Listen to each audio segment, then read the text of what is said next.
man's greatest need is to believe in himself, in what he is doing, and in his ultimate destiny. Self-reliance, or self-confidence, finds its greatest outlet when it is accompanied by a belief that the real self of man is God, and that with God all things are possible.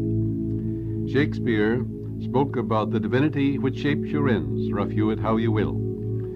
The Bible gives the key to building spiritual self-reliance. But without faith it is impossible to please him, for he that cometh to God must first believe that God is, and that he's a rewarder of them that diligently seek him. Down through the ages, all men and women who have possessed spiritual self-reliance have had a deep, abiding conviction that they were one with the God presence within. God is the living Spirit within you. God is Spirit, and they that worship him in spirit and in truth. His Spirit has no face, form, or figure. It's timeless, shapeless, and ageless. You worship no man. You give your attention, your devotion, your loyalty to the Spirit within you, which created the universe and created you. It's all-powerful, knows all, and sees all. When you're in tune with it, that infinite power responds to you, and you do marvelous things. Great men down through the ages were sure of themselves, without being aggressive, egotistical, or intolerant. Jesus, Moses, Buddha, Lao Tzu, Confucius, Muhammad, many others accomplished the so-called impossible through the absolute conviction that they could do what they set out to do through the divine power which strengthened and inspired them. They were all men, born like you were. You can accomplish little in this world without faith. The farmer, when he plants his seed, has faith in the science of agriculture. The chemist has faith in the laws and principles of chemistry. The doctor has faith in his knowledge of anatomy, physiology, materia medica, and pharmacology. He has faith in his skill as a surgeon. The engineer has implicit faith in the laws of mathematics, stress and strain, and other principles of the universe. And he builds a building according to scientific laws which existed before any man walked this earth, or before any church was ever formed. You can have the same abiding faith in the laws of your own mind, which are the same yesterday, today, and forever. A man is living in the dark ages who thinks that the principles of chemistry and physics and mathematics are different than the principles and laws operating in his own mind. These mental and spiritual laws are just as dependable and undeviating as the laws of gravitation, Boyle's law, or Avogadro's law. We know for a fact that think good, good follows. Think evil, and evil follows. If you think of yourself as a failure and you picture failure, you will fail. Think of success, realize you're born to succeed and to win, for the infinite cannot fail. Picture yourself successful, happy, and free, and you will be. Whatever you think and feel as true in your conscious mind is embodied in your subconscious and comes to pass into your experience. That's the law of mind, undeviating, immutable, timeless, and changeless. We're not talking about faith in creeds or dogmas or traditions or any religious persuasion. We're talking about faith in your own thought, in your own feeling, in the laws of your own mind, in the goodness of God in the land of the living. Faith in that creative intelligence which responds to your thought. You can have faith that you're going to be ill when exposed to a draft, or that you will catch the virus, or a severe cold because someone sneezes in your presence. You can have faith that you will fail, but your faith is in the wrong thing, isn't it? And your business ventures will turn out badly.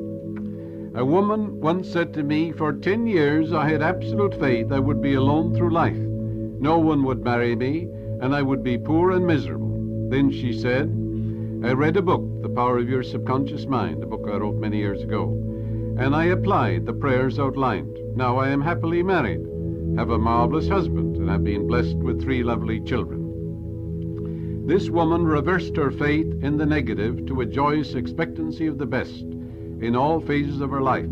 Fear is faith in the wrong thing. Fear is faith upside down. Have faith in the goodness of God in the land of the living. Have faith in divine love. Have faith in the healing presence which made you to heal you. The law of this woman's mind responded to her belief, for the law of life is the law of belief. What do you believe in? To believe is to accept something as true. Believe in whatsoever things are true, whatsoever things are lovely, whatsoever things are just, whatsoever things are pure, Whatsoever things are of good report, if there be any virtue, if there be any praise, believe in these things. The first step in building self-reliance or self-confidence is to believe that infinite power within you, which grows hair on your face, which digests your food, grows your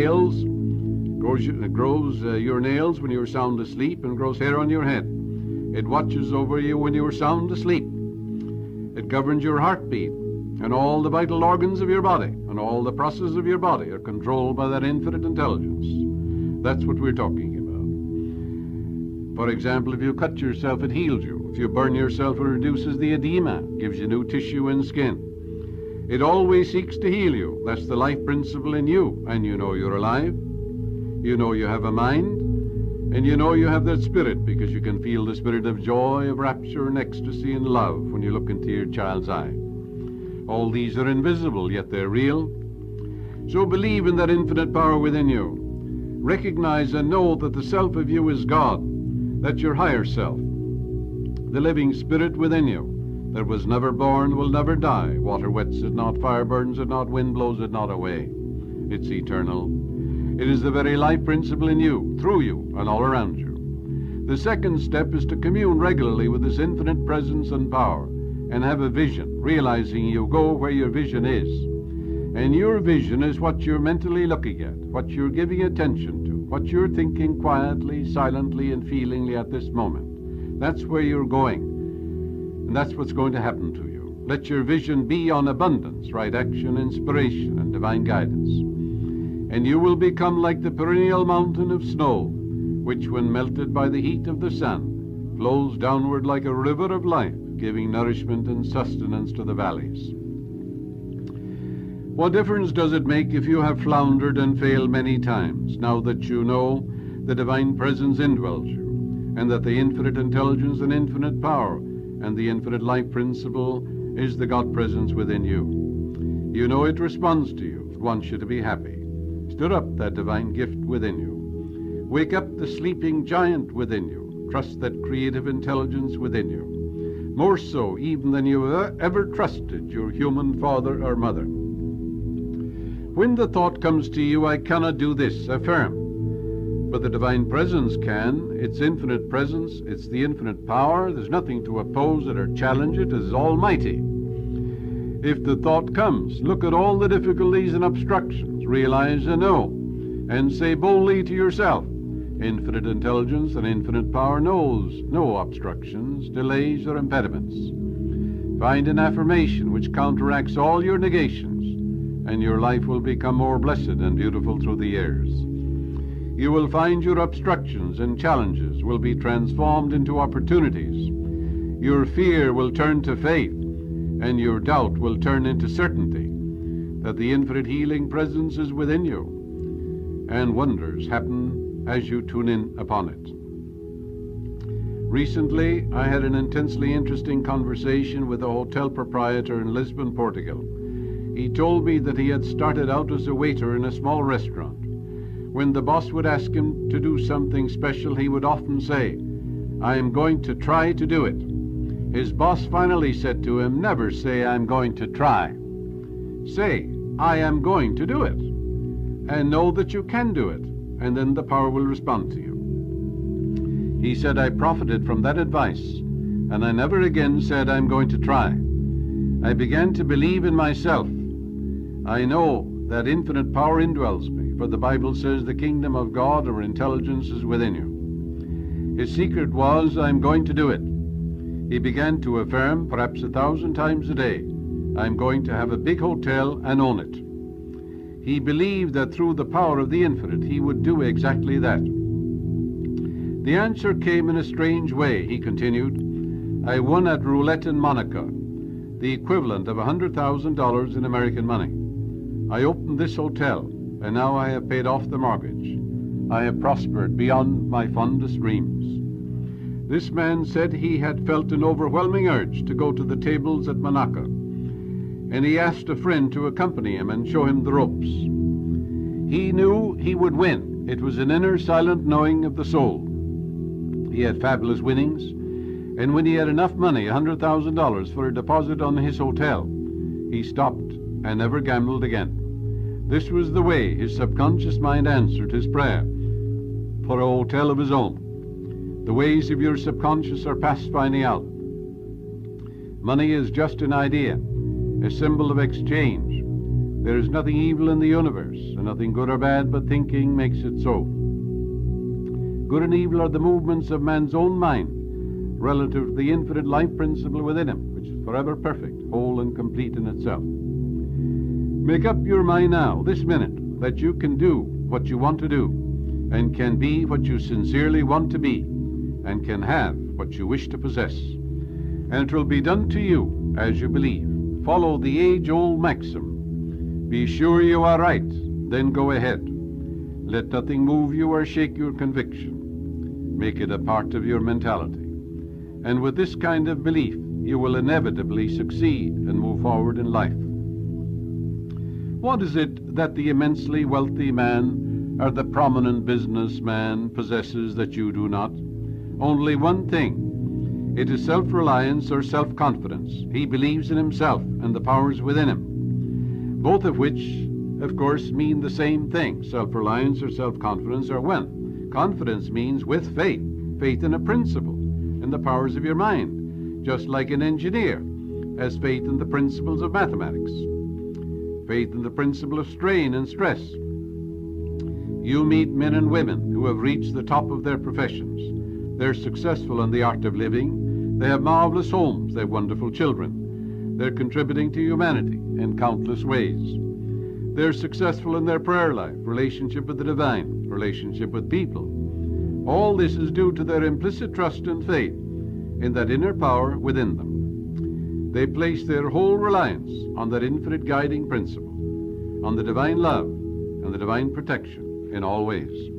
Their words, actions, demeanor, and general attitude radiate power and confidence, and thus win you respect the first time you meet them. Last year I interviewed a man at Hilo, Hawaii. He was very wealthy, but he sadly said to me, "I'm nobody. No one cares for me." Frankly, no one did, for the simple reason that he did not respect or care for the self within him. He was down on himself, and if you're cruel or mean to yourself, others will be cruel and mean to you, for as within, so without. This man was down on himself, even though he had vast holdings of real estate and large bank deposits. I explained to him that he was constantly criticizing and belittling himself, and that doing that, others must treat him the same way, and that if he expected to accomplish precisely nothing of himself, neither would anyone expect any more of him. For as within, so without. The inside controls the outside. I pointed out to him that the riches of the infinite were within him and all around him. Shakespeare said, "All things be ready, if the mind be so." All he had to do was to call on the infinite presence and power, and it would respond to his thought. He began to use some of the great eternal truths of the Bible, which I outlined for him as follows. "Know ye not that ye are the temple of the living God, and that the Spirit of God dwelleth in you? But the fruit of the Spirit is love, joy, peace, patience, gentleness, goodness, faith, meekness, and temperance. Thou wilt keep him in perfect peace, whose mind is stayed on thee, because he trusteth in thee. In all thy ways acknowledge him, and he shall make plain thy paths. Trust him, believe in him, and he shall bring it to pass." This is the way the Lord had created you. Rejoice and be glad that that infinite being created you. And know it is always with you, and it's capable of healing you, restoring you, vitalizing and energizing you.